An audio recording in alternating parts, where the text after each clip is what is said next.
Get the numbers forward. João Victor following. Nice flick on. What a goal. What a goal early on. 5 minutes in. Rashford, see, it's just it's the decision making. Like, you're running further away from me. Left foot shot, 2-0. Go on, take on Jed Spence. There's only Jed Spence. Oh, Felix drills it in. Oh, there we go. Another goal. Richie with the brace. Douglas Richie smashes it in for his 18th goal in the Premier League.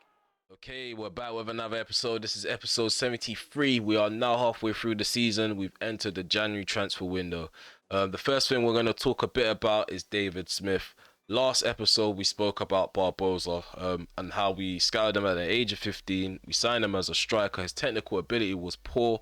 And once we switched him to a left winger, his overall went up instantly. This is the same scenario. We only scouted David Smith 2 months ago. His overall was 56 as a striker. We've now converted him to a left winger. It's hopped right up to 63.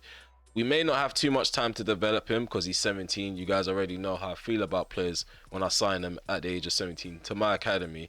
But yeah, it's worth a try. He's got a lot of technical attributes that are lagging behind, especially for his age group. Or maybe this is okay for some, but if I compare him to 16-year-olds and 15-year-olds in my academy, I'm sure he's probably going to be roughly on the same level, and he's a bit older. So in terms of his development and room for improvement, there's still a lot to improve upon. I have more trust in Peter Wills' development simply because we got him at a young age, and a lot of his technical ability was patterned up. Like it wasn't so lopsided to where his physical attributes were so superior to his actual fundamentals when it comes to football. Sky's still the limit, but there's a limited time with him at my club. He could probably progress elsewhere. Okay, so I think that's the main waffle out the way, I promise. Okay, so in terms of this video, we did play Everton off camera. I did say we was going to play them on camera, but I felt like, yeah, I don't like the idea of cramming 5 games in one episode. It just seems overkill, and I feel like I'm going overboard with the 4 games per episode, because we are touching 50 minutes, 45 minutes per episode roughly. But yeah, what we're gonna do is play Wolverhampton in both legs, Arsenal, and play the FA Cup 3rd round. The 4th round, if we make it through, will be played off camera, and obviously the rest of the rounds in that tournament will be covered. We won't be skipping them or playing them off camera. In terms of the league table now, this is how it looks. We only have 3 losses, no draws, and 18 wins. 21 games played by every side, and we're sitting 10 points ahead of the side who are 2nd place, which is Chelsea, who have 44 points. Beneath them are Spurs, 3rd place with 43 points. 4th place are City with 42 points, and with 5th place is Liverpool with 40 points. The rest of the table, if you want to analyze it a bit more, pause the video as I scroll down. The bottom 3 does consist of Brentford, Bournemouth, and Fulham. Burnley slowly climbing out of not even slowly, they did climb out of the relegation zone. However, they're still in danger because they're not too far away from that battle. Top 4 race is wide open still. As you can see, Chelsea aren't really safe. They're the side that are 2nd. In terms of the title race, I won't say that it's a foregone conclusion or we've got it in the bag and we can focus on other competitions up until the point where I'll say we're 15 points, or I'll just say 15 points plus clear, because yeah, we could drop points. We're only 10 points clear. All it takes is a draw, a loss, and then yeah, the title race is wide open again. Okay, I don't want to take too much time in the menu, so yeah, I feel like this could potentially be a long episode if deals end up getting done.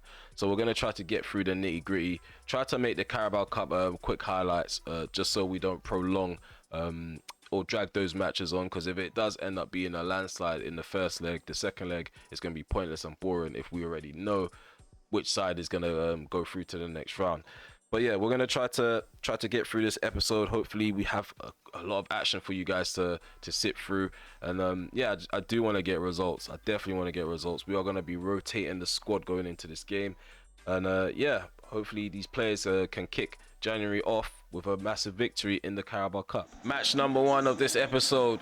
We're about to get underway, heavily rotated. I can see a few fresh faces for Wolverhampton. Good players as well. You just saw Kessié taking the field for them, but that doesn't worry me. I'm sure that these youth players, the fringe players, players that don't normally get a look in, they're able to get this win over the line. Game's kicked off. We're attacking to the left. Wolverhampton are attacking to the right. Lacroix is captaining the side. Normally it would be Rashford, but I can't lie to you, I forgot to switch it. I'll be open and honest. But yeah, anywho's, the game is underway. I'm very confident that we'll be able to get off to a flying start in this tie. Not to underestimate Wolverhampton, but they don't really cause me much problems whenever we play against them. Alvarado, Mendes, tried to play on the inside. Sheehan, Alvarado, Harvey Elliott. Tony Mendes has the ball under control, slips in Rashford. Marcus Rashford through on goal, takes a shot. That's a goal from Marcus Rashford. Flying start to the game, 11 minutes in. A former star man. Could this be the time where he returns? January matches are coming thick and fast. This is the best time to get back into form. A goal created by Tony Mendes. We've taken the lead. Kessié. Oh, the ball was almost slipped in behind for Musa to get a goal scoring opportunity. Luckily, someone was there to make that interception. Quick reactions from our defenders. Alvarado. Harvey Elliott. Tony Mendes. Has Renato Sanchez on him. Harvey Elliott inside the box. Kone, this should be 2. It is 2. 20 minutes in. I just felt like this tie was going to go this way. We was going to get goals early on, possibly take the tie by the scruff of the neck. Maybe the second leg, we might get a bit too complacent. But so far, things are looking really good. Kone's been a really good goal scorer this season so far. Tommy Sheehan. Strong challenge there by Enzo. Poor pass by McHugh. There's Renato Sanchez. Plays into Musa. Sanchez. Interception from Sheehan. He still loses the ball. Amad Diallo with a shot. It's blocked. Mendes. Rashford. Oh, Harvey Elliott. Played in behind by Marcus Rashford. Harvey Elliott on the ball. Has Mendes next to him. Mendes makes it 3-0.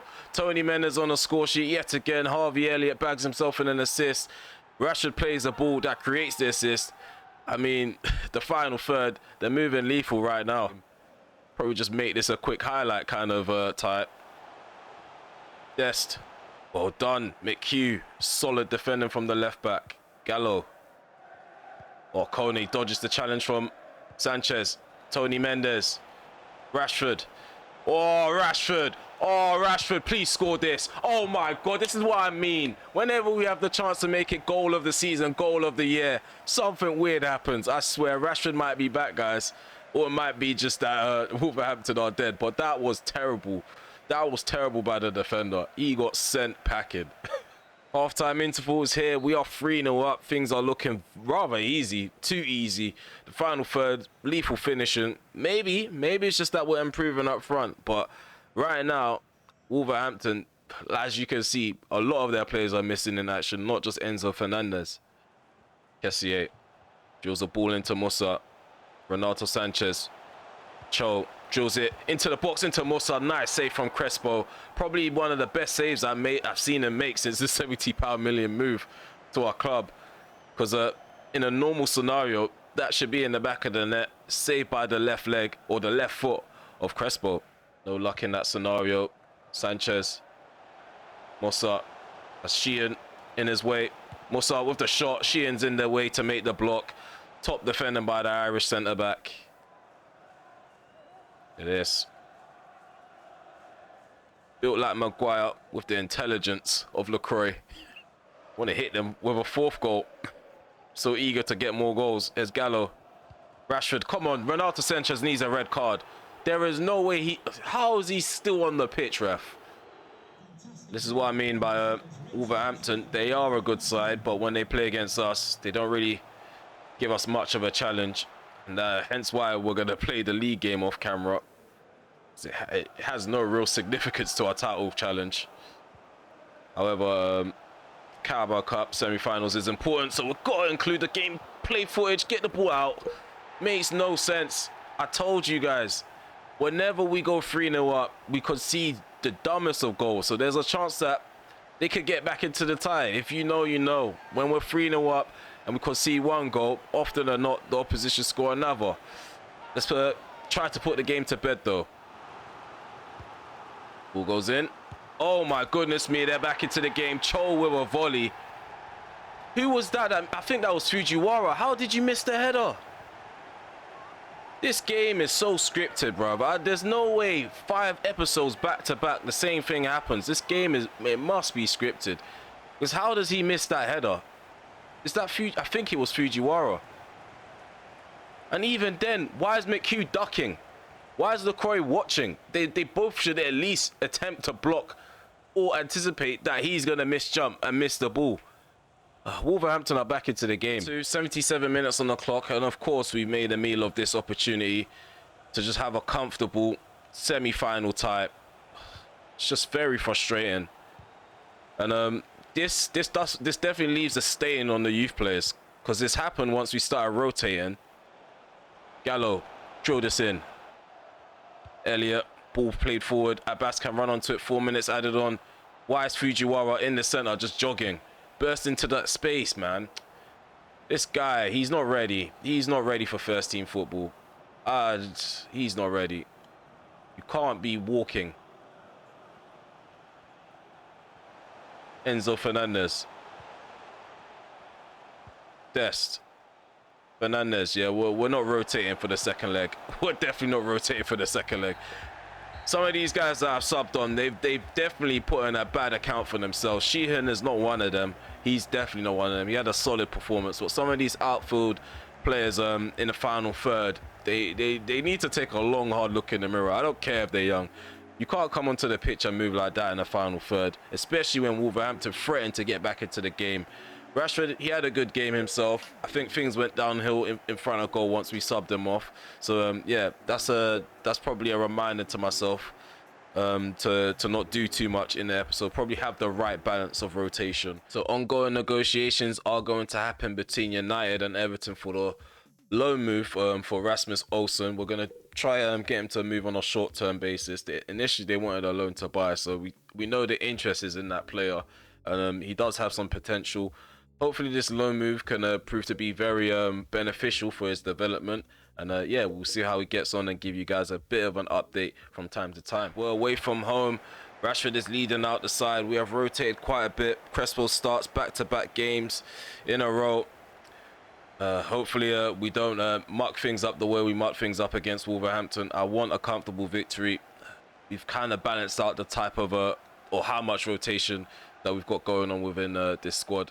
So we've learned from the mistakes of the last game. We've not rotated too much. As you can see, we have Crespo and goal at the back with Alvarado, Silva, Sheehan and Malacia. In the midfield, we have Eriksson, Sabozla and Kone, so it's quite strong. On the right hand side, we have Abbas. Our number 9 is Rashford. Barbosa's playing off the left hand side. Okay, let's get this game underway. Let's make it through to the 4th round. Play some champagne football. Shika on the ball. Plays it down, plays it into Ida. Adam Adar. Oh, cuts in. Opportunity. Tries to dink the keeper.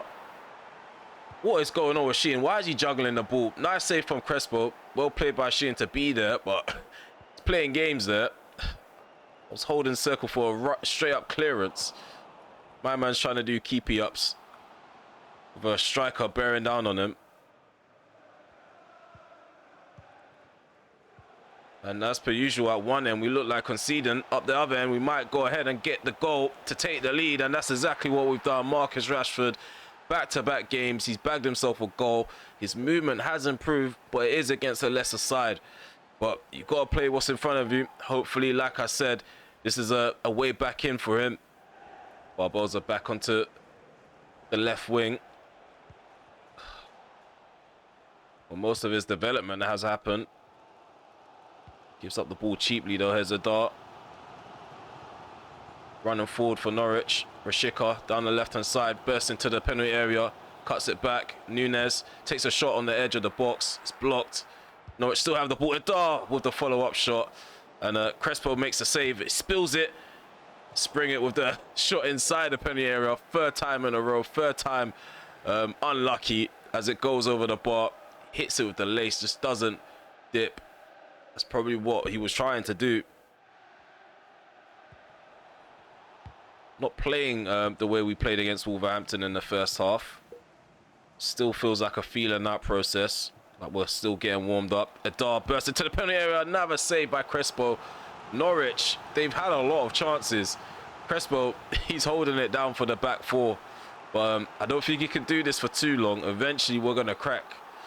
We can't afford to keep giving them opportunities to burst into our box and get shots off.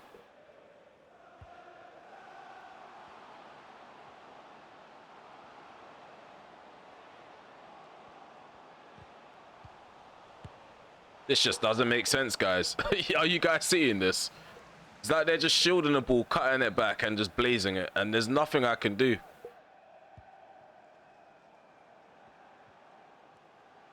Spring it.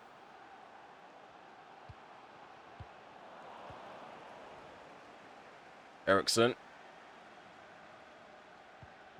Oh, nice ball in behind. Marcus Rashford through on goal. Here we go. Rashford to get the brace. 2-0. 2-0. We finally got the second goal.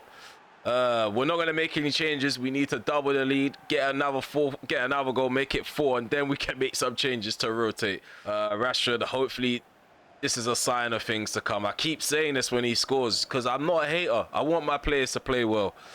Just like when Gallo was playing badly, I spoke bad on his name. I took everything back once he shut me up. I want Rashford to do the same. Ball goes in. Cleared out by Alvarado. Roll. Ball played into Rashika. Hits the near post and it goes in. No clean sheet, I guess, for this game. Rashika. Oh, come on, man. It's the same trick. It's the same trick. They just... come on. Oh, my God. This game. This game. Oh, I hate this game. I really do. I really do. These experienced players just don't know where to stand. They don't know how to defend. Like when I'm trying to tackle guys and they're just standing next to the byline, you run the course of conceding a penalty or them just shielding the ball and just dinking it into the box and someone volleys at home. That scenario did work out a different way because he chose a different way to pass it or cut it back. But it all happens the same way in the end. It always finds its way in the back of my net. Here's McHugh. Come on, McHugh. Opportunity. Put the game to bed. 3-2. 3-2. I was very defeated. I didn't even believe he could get on target. But Aidan McHugh, the hero of the third round tie. It's sad that I'm saying that. 3-2 back to back. We need to go back to the drawing board. Something needs to give. There's no way that we find ourselves in this same scenario and there's nothing wrong. We need to find out what the issue is at the back. But it looks like we probably found ourselves in a 4th round tie, the 4th round draw, thanks to Aidan McHugh. Full-time whistle's gone. We have won 3-2 in the 3rd round of the FA Cup. I must say I'm disappointed with the way we've had to win it, but we've won it nonetheless. We've got a goal or 2 goals from Marcus Rashford. Aidan McHugh off the bench to bag a late winner after conceded a late equalizer. So this isn't exactly news we want to hear. It's not as bad as the previous injuries. However, it's an injury nonetheless to a player that we consider a key player in the back four. So RemelHD, he hyperextended his knee and he's going to be out for 4 weeks. We've also won Manager of the Year. I'm pretty sure that it should be for the 5th year running because we weren't really competing in the top tier competition that we call Champions League in season 1. Maybe season 3. I would say from season 3 I should have been winning Manager of the Year. So let's just say this could be the 3rd year running me winning Manager of the Year. I haven't really been keeping track of this, but this is something that should be included in the next EA career mode. I don't even know what to refer to in the next game. EAFC 24. I think that's what it's going to be called. But yeah, that's something that we should be getting in career mode in the future, like having history to look back on players that have won Player of the Year, Golden Boot, just even having stats from the start of the save to the end, like just monitoring how many times you scored with this said player in this career mode. They should definitely include that. I don't know why it's not been included. It looks like Man City have re-signed Bernardo Silva. I'm trying to check how old this player is. 33. I mean, they're going backwards. This is what happens when RemelHD enters the Premier League, enters the frame. Like Pep Guardiola, Klopp, Arteta, they don't know what to do with their clubs. They start going backwards with their recruitment. I don't know why Man City are bringing in Bernardo Silva at the age of 33 in the year 2028, but I mean, who cares? If Man City are going backwards, that's even better for us. So Rasmus Olsen's making his way to Goodison Park. He's going to be enjoying a loan move for about 6 months. Okay, so 2 loan offers now. So one for a player that's just got out of the youth academy, just got a professional contract. So Rafa Coroja, he's got a loan offer from a Belgian side. Loan to buy, we're going to change that to a short-term loan deal. And Tommy Sheehan, he's got a loan move from FC Nantes. We're going to change that to a short-term loan move. So we're going to entertain that. He's 21 years of age. He's not far off of the first team or being called up to being a permanent first team figure. He's featured so far in this episode and featured quite well so far this season. It's just about getting his overall up, his stats up, and then probably making more room for him to get some first team football, because right now he's probably 6th choice centre back, and that's still kind of too many centre backs to have and not be giving him game time, especially with the ability that he has. Mick Hughes asking to step in for Tyrell Malacia. I mean, he's the only guy that could possibly step in. We have another youth player in the reserves, but he's definitely not ready for first team football. His overall still 62. If it was a serious injury, you probably would recall back, what's his face? I haven't used him in so long, I actually forgot his name. Thibaut Durand. I mean, I don't think, have we even given him a debut yet? I don't know. As soon as we signed him up to our academy, he's just been on straight loan moves. We're moving like Chelsea now. Some of these guys probably won't even make first team debuts. They're just gonna be here growing, and we're just gonna make a profit on them. That's a bit mad. Cabral's actually making some strides at Crystal Palace as well. He's gone up by 1 overall, but I feel like it's probably gonna shoot up some more once he gets to the age of 20 or maybe 21. He's on a 2-year loan move at Crystal Palace, so yeah, he's still got some room for development. Next up, we're going to be playing against Arsenal at home. The last time we played them on camera, I actually forgot the scoreline. I think it ended 2-0, if I'm correct. I'm sure it ended 2-0. I think Richie scored, and then I think Felix scored in that game. Yeah, it was 2-0. I'm not too sure about the goal scorers. But yeah, last time we played against Arsenal, it was a good result at the Emirates. Probably expecting some of the same type of football at home this time. We've got a game in hand. This is an opportunity to restore our 10-point gap between us and Chelsea. At the moment, Arsenal are sitting at 9th place with 33 points. So the momentum's definitely with us, but you already know with me, momentum doesn't matter. We always have the momentum going into games nowadays, because we rarely lose and we rarely drop points, but we do get them one-off games where we play badly. We almost had that scenario in the last 2 matches. Maybe Arsenal could capitalize on our mental what's it called? Fragility. I think that's the best way to describe our levels of concentration in the last 20 minutes of a match. We're just very fragile, very vulnerable, and we just don't look like we know what we're doing. Even though we spend at least 70 minutes plus of the game dominating, looking like a side that is very unplayable. But yeah, enough waffle. Let's head off into this next game.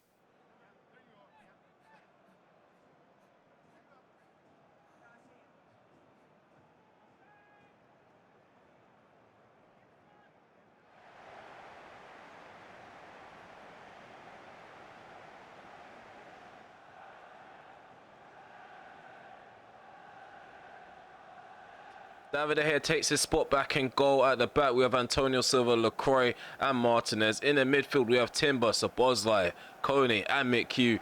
Up top, we have Elliot, Richie, and João Felix. So we're going to be using our brand new formation, a 3-4-3 formation, and hopefully we can suffocate Arsenal's defense. Who remembers Stewart? Do you guys remember Stewart from season 1? I hope you guys remember Shane Stewart. I'm going to keep asking you guys. He actually plays for Arsenal now, the same player that we released from our squad, from our side. We sold him, I think, in season 2, season 3. He's now joined Arsenal. I don't know. It's baffling me. It's baffling me how everything comes full circle. But yeah, the game's underway. We're attacking to the right. Arsenal are attacking to the left. We're using our brand new formation. I don't know what Timber was doing just then all the way back there, but we're going to ignore that. Okay. The plan is to see how Arsenal take shape and how they adapt to this formation and probably go from there. Right now, they got bodies behind the ball. Play with 2 CDMs and Quinton Timber and Paul Pogba. Gabriel Jesus, McKennie. Oh, well done. And that's Harvey Elliott. Antonio retrieves the ball but loses it. Oh, what is LaCroix doing? Corner kick conceded cheaply. Ball goes in. Played up by João Felix. So Bosley takes the ball down and turns. We've got Richie in front of us. Gonna drill this ball into Douglas Ritchie. Right foot shot. Oh, Hine makes the save. Why do I keep saying Matt Ritchie? I keep getting that Newcastle player in my head. It's frustrating, man. There's only one Ritchie right now. Ball goes in. Header. João Felix puts it in. We've outdone Arsenal at a set piece. It's quite rare.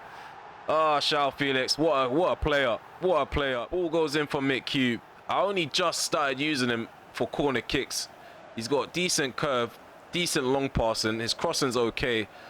Finds the head of João Felix at that near post. Saka had the opportunity to get cleared for Arsenal.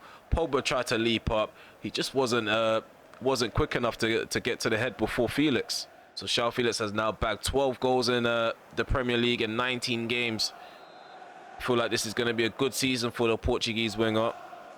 I think this is the most goal contributions he's had, especially at this point in the season. João Felix. Douglas Ritchie. Plays it to his left. Mick Q. Cuts it back. Ritchie's there. Saka with the interception. Gets it cleared. Timber heads it down. His brother intercepts. Clears it out. Doesn't go as far as Lisandro Martinez.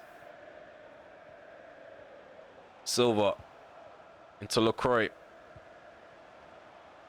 Martinez, poor first touch. McHugh. Okay, we're just gonna slow things down. Play at our tempo. They've got all the players behind the ball. There's a method to this madness. Ball goes in. Bafana gets it cleared. McKennie follows up again. LaCroix, the interception. Harvey Elliott. Kone. Martinez. McHugh. Felix on that, plays it to McHugh on the outside. Drills it in. Oh, there's a bit of a confusion there. As Beard doesn't get the ball cleared, it deflects off of him. But Fofana's there to react to the loose ball. Saka. Gabriel Jesus. LaCroix can easily take the ball down. I was looking for a clearance, but again, it's one of them scenarios where there's an input delay. It doesn't even put through the input. Luckily, there was no Arsenal players around me to pounce on me trying to control the ball instead of getting it cleared. Wormleighton gets in the way of Mick Hughes' overlap and run. Bukayo Saka being hounded by LaCroix. LaCroix looks like he's about to come out on top in the duel, and he does. Silva. Bard. Pieters. Inside the penalty area. We need to keep that concentration levels high, because Arsenal can hit us on the break anytime. And with a slender lead like this, can never be too short. Ball played over the top. Shane Stewart with a poor first touch. McHugh pounces on it, puts a ball in. Bard with the clearance. Kone heads it down. João Felix, long shot side of the box. Hine with the save. Pressure still on them, Arsenal. And it's not going to stop. We're relentless with it. We need to bag another goal, though. It's not safe at all. Oh, Wormleighton got taken out. Good lay there, bro. Half-time interval, we're 1-0 up. We opened the scoring with a goal through a corner kick through a set piece. João Felix with the header. Since then, we haven't looked like scoring again. We had close calls where we could have probably got a shot off, and there was a last-ditch challenge. More of the same in the second half, but obviously when it comes to Arsenal attacking us, hopefully we can maintain that levels of concentration and they don't get an easy opportunity. Oh, come on. Bukayo Saka through on goal. Gabriel Jesus scores. I just paused the game just to readjust something because things went weird off camera. Like my chair, it's got a fault with it. It keeps going down and I keep trying to reset it. And unpaused it. They played a nice ball forward. Can't really complain. It's my fault for pausing at such an awkward time. But yeah, Arsenal have found the equalisers 1-1. Let's keep moving this ball quickly. Oh, come on. Arsenal are getting so lucky with these little touches of the ball as I'm trying to slip it in behind. So look, when my players get little niggles and little touches and ricochets on it, it deflects out. When it happens for them, they get the ball right back. On, man. Some fight. Arsenal ain't even this good, man. Sitting ninth. Referee. Kone. So Bosley outside the box. Oh, hits the post. Come on, someone on the rebound. Why is Richie just behind the centre-back dragging him? Lunge at it. Oh, come on, man. It's poor. It's really poor in front of goal now. Bit cute. Draws this one in. Cleared up by Saka. Harvey Elliott. McHugh. That's a Bosley on the back stick. Cross blocked. Shot from Kone. 2 substitutions to be made. We are taking off Antonio Silva and Elliott. We are bringing on Rashford and Corbett. Rashford's playing down the middle. Richie's moved off to the right-hand side. And we're going to be playing Lacroix as a right centre-back.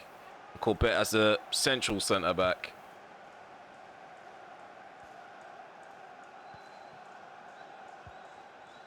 Pieters just runs through the middle as per usual. Almost worked. Martinez. McHugh. Felix. Kone on the ball. Tried to find a teammate. So too much pressure on him. Oh, Rashford lays off into Richie. Richie shoots across the keeper. Hine with the save. Come on. Someone on the rebound. No one's helping Szoboszlai. A lot of ball watching going on. Come on. Buy ourselves some time to get some men back. Throwing down this left-hand side. It's quite a shame that we conceded the equaliser the way that we did. Oh, come on. Corbett, man. Delayed input. Passing it right back to the same guy who we won it off of. When Kone's playing shit. Kone's playing shit. I just don't understand why there's no in-between with him. He never just has a decent game. Offside, offside. He's onside. That means someone on the left-hand side was keeping him on. Poor. Come on, back to Richie. He should be outrunning Beard, Bard, whatever his stupid name is. Richie restores the lead. 2-1. Thank you. Thank you. I'm so happy. Come on, get in. We're back in the lead. So frustrated with the way we conceded the first goal. I must say it was my fault for even stopping at the time of where they were. They were in my half, not many people back. All they needed to do was play that one ball, and I paused the game in such an awkward place. But yeah, we restored the lead now. Let's just try to defend it and not find ourselves back in that same scenario. Ball cut back. Oh, come on, man. Thank you for his misplaced shot. Hit the side net as it was added on. Kone plays the ball forward. Gallo, come on. Ball should be landing in front of him, not behind him to the point where he has to stop running. Come on, referee, blow this whistle. Thank you. 2-1's the scoreline. Another close call. Again, due to lack of concentration. I don't want to make it sound like it's an excuse, but something odd did happen off camera. I did have to pause it at an awkward time. But yeah, I'm quite happy with the way we played overall in the game. Despite conceding, we were rather dominant. This formation was suffocating them. We created quite a few chances. We conceded quite a few chances. Still a trial and error with this formation. We need to figure out a way to nullify the opposition.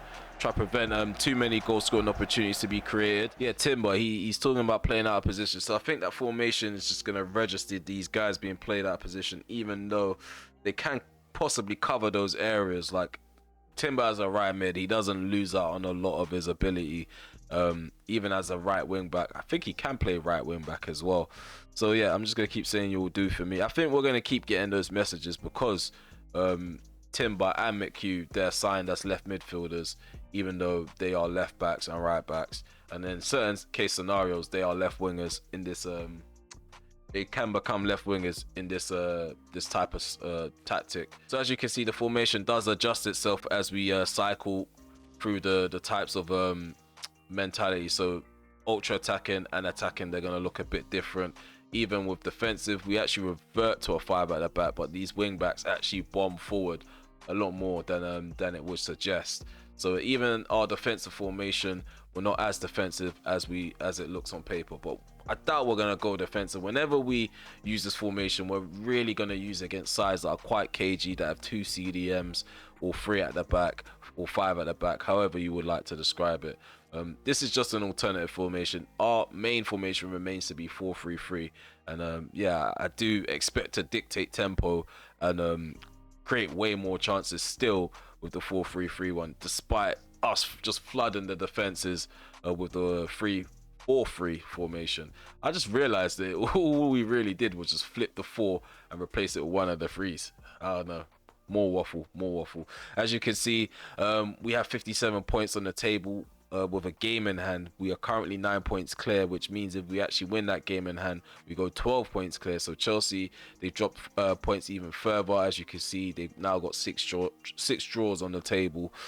Yeah, the next game is going to be off camera, like I said. So I'm going to play it. Hopefully we get a victory. We'll regroup and play the last game, which will be against Wolverhampton. And we have Wolverhampton again off camera. Then we will regroup for the transfer deadline day. Oh, we got Preston as well, so there's more games to play off camera. See, this is what I mean. I can't really give you guys a schedule of what's gonna happen until things get readjusted, and sometimes I forget things get readjusted. There we go again, more waffle. Let's head off into the games off camera and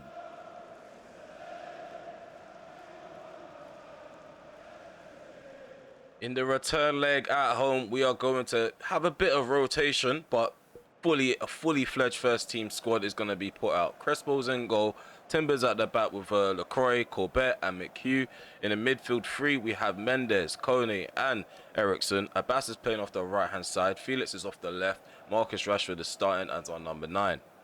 McHugh, oh, I should have done a bit better there. Probably should have just retain possession and move the ball around the back to get our shape. Here's Cho. Well done, LaCroix. Felix. Rashford, I'm not going to do it this time because there's an opportunity for a counter-attack. Here's Shao Felix down the left-hand side, released by Rashford. Shao Felix. Oh, I tried to go with the drop shoulder and shoot at the opposite corner. Bend that finesse shot. Abbas. Rashford dummies it, plays it through to Kone. Kone back into Rashford. Probably should have gone with the near post shot from Kone.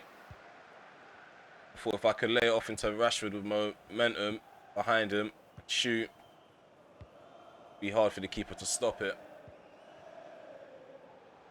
Eriksson. Timber. Kone.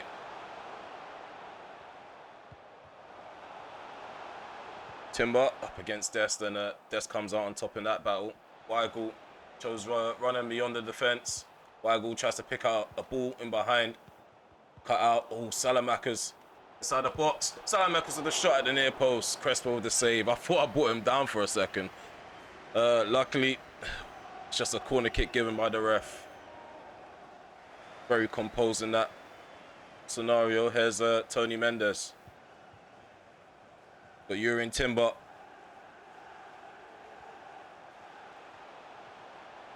Oh, it took too long to release it to McCube, but we still got it to him. Felix, Rashford at the near post. Bijlow with the save, gets low. Ironically, João Felix swings this one in. LaCroix with the header, flicks it on, has gone wide. Makes contact with it, just doesn't direct it at all. Timber, Abbas. Tony Mendes brought down. Referee says play on. Ball slipped in behind for Marcus Rashford. I'm going to shoot across the keeper and hope for the best. Bijlow with another save. Both keepers are in outstanding form for the second leg tie. Very cagey, like I said it would be at the start of the game because of the scoreline. Wolverhampton are committing players forward, but they have got a substantial amount of players back. They're very solid at the back. It's hard to break them down, but it doesn't mean that we can't break them down. Let's go. So it's a double header. This game is important that we get the victory, just so we can book ourselves another spot in Wembley. Nice ball over the top. Ooh. Oh, what a goal. What a goal. I didn't want to talk too much because I didn't want to distract myself, but that was a really good team goal between Felix and Marcus Rashford. These two combine again. At this play here, Rashford dinks it over the top for João Felix. Rashford makes a run on the inside. João Felix finds him on the inside, and it's a simple finish from Rashford in the end. He did have a bit of pressure from Zanoli, but yeah, experienced Marcus Rashford. He knew what to do in that scenario. It's 4-2 on aggregate. 49 minutes on the clock. We're 1-0 up after that goal from Rashford. There's a Corbinu on the left-hand side for Wolverhampton. Drills it in. Cho, bicycle kick at that near post. Crespo tested out. He concedes the corner kick. Salamakers cutting in from the right-hand side. The Q come a long way this season. He went from being ripped by Madueke, just being a solid left-back, standing his ground. Hard to beat. Rashford has options in the centre. Plays a long ball into the box. Punched out by Bijlow. Headed down by Kone. Pressure still on Wolverhampton. Rashford at a tight angle takes a shot. Bijlow gets a strong left hand to it. Pressure still on Wolverhampton. Advantage given, so I guess not. Two changes made. Rashford off for Barbosa. Kone's also off for Szoboszlai. João Victor's also replacing Corbett. 3 changes made. Our first 3 changes.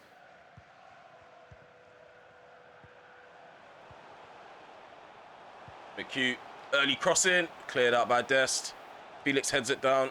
Abbas, Mendes at the near post. Bijlow with another save. Got a corner kick down this right-hand side. McHugh, an in-swinger. Puts the ball into the box. Header from João Victor. That's another goal for the Brazilian. This guy loves to score from our corner kicks. And that's another assist for McHugh. Bijlow completely got it wrong. Misjudges the height of the cross and where it's going to land. João Victor beats him to the punch. Okay, so 2-0 up now. A comfortable lead in aggregate. 5-2 at the moment. Zanoli, I must say, Wolverhampton did give us a good game, so maybe in future we'll have a bit more respect on them. Zanoli, keeper, definitely stood out as well in this match. Game is due to end. Got one last corner kick. It was confirmed that we're booked a spot in the final at Wembley. Referee blow that whistle. There we have it. 5-2 on aggregate all together in the tie. 2-0 in the second leg at home. I would say it was a professional performance. Defensively, players were actually tracking back, covering each other. No one was in the wrong place at the wrong time. So balls over the top, balls played in behind along the ground were easily cut out, and all we had to do up front was just take our chances. Okay, so I've just seen in the menu it's going to be us and Pep Guardiola at Wembley as Manchester City smashed Chelsea 6-1 on aggregate in that other tie. But yeah, in terms of our results off camera, we ended up beating West Ham United. I think that was 2-1. And then we also beat Preston as well. I think that also ended 3-1 in the FA Cup. So we are through to the 5th round. Essentially, I forgot to cover that. So yeah, just to give you guys an update in terms of the league game, we'll pretty much take a look at the table at the end of the episode to see how that result off camera affected the title race. A last minute loan deal for Barbosa. I feel like this would definitely be good for him. Juventus I don't really trust too much, but I am open to him going to Roma FC for 6 months. we have been giving him games off the bench as a striker. He hasn't really scored, so I don't think that's the position for him. Left wing is it, and yeah, a loan move is the best thing to do from here on out instead of just toying around with his development, because I feel like he's been stagnant since we tried to put him into the center. It is official, Alessandro Barbosa, he's leaving on a short-term loan deal to Roma FC. Hopefully he will get some game time off the left, and he's gonna come back a beast in the summer. Okay, so no ins for us, just outs. In terms of January, we only had Barbosa leave on a short-term loan move. Same with Sheehan, Koroka, Olsen, Marchetti. Randall left on a permanent deal. Wills also went out on loan. Fuller did. Bailey and Hansen, and the list stops there because anything below happened. Okay, transfers around the world. So as you can see in January, the biggest transfer was, let's find out, Valencia. They sold Inacio to Manchester City for 81.2 million. That's a big deal for City. In terms of the second highest still, Tammy Abraham to Brighton, Brahim Diaz from Liverpool to Inter Milan. We also have Ahmed. We saw that in the shortlist. This is a guy that I was actually following for the last 3 to 4 seasons because he's been a regen for a minute. He could be, I don't want to assume, but it could be Mahrez's regen. But right now he's a Liverpool player. We can't negotiate with him. He doesn't have a release clause, but yeah, we might regret not moving in for him because he definitely looks like someone that could be a gem playing off the right-hand side. In terms of the table now, as you can see, 24 games have been played by majority of the clubs. All of the clubs, I should say. And as it seems, we are 11 points clear on Tottenham Hotspur. Lo and behold, Conte's doing well this year. I mean, they got Onana and Rice. The moment I saw that, I knew that defensively they're going to be much better, and going forward, yeah, they're tyrants because of the type of players that they stockpile. But yeah, they're second place with 52 points. Third place are Chelsea, and fourth place are Liverpool. Those two are 2 points apart.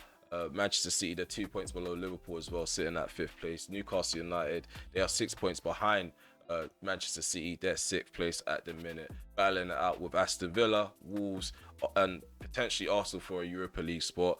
Leeds United, Nottingham Forest, and West Ham, they're not far off of it, but there is still some ground to cover if they do want to be in contention for European football next season. The bottom three consist of Bournemouth, Brentford, and Fulham, the same 3 teams that were there at the start of the episode. Burnley, they dropped down by 1 spot, closer to the relegation zone, which I did say was still on the cards for them. So yeah, they're 17th now. But yeah, I feel like that's it for today's episode. There wasn't too much to talk about in the menus. I feel like yeah, I'm quite happy with not having like business done. It was more important for me to get some of the loan moves happening because there was a lot of players in the reserves that just had red sharpness for no reason, stagnating their progression at my club. So yeah, I'm quite happy with the outs. Ins I'm happy with as well because I don't see any room for improvement other than like the youth players, but we already know what time it is with them. But yeah, if you made it this far, please remember to smash that like button, sub to the channel if you are new, and also hit the notification bell so you're notified when I go live, premiere a video or upload one. I'd like to thank you guys for tuning in episode by episode. So if you're one of those guys that are doing that, I'm really grateful for your support, leaving likes, dropping comments consistently. It's very beneficial for the channel because the more people view, the more interaction we get, the more we probably get publicized on the recommended page. And yeah, I've just spotting the analytics, everything is on the up. I just feel like it's a testament to the support, because if it wasn't for the support, I probably wouldn't have improved in certain areas in terms of editing, putting videos, even just putting videos up. Like the fact that you guys message me or leave comments saying, oh, when are you back, it motivates me to be more consistent. And I feel like consistency is what brings more people to the channel as well, because if I keep telling you guys I'm going to put this out and put that out and I don't do it, people are going to continue to unsub or resub and unsub, and it's just going to be a never-ending cycle of losing subs and gaining subs. So if I can start being consistent, giving you guys reasons to stay sub to the channel, tune in for the next episode, yeah, it's even better for myself. And yeah, the feedback is what helps me get to that stage. I don't want to keep waffling. I feel like I thank you guys at the end of every video, but it's good to be thankful. It's good to be thankful. But yeah, take it for now.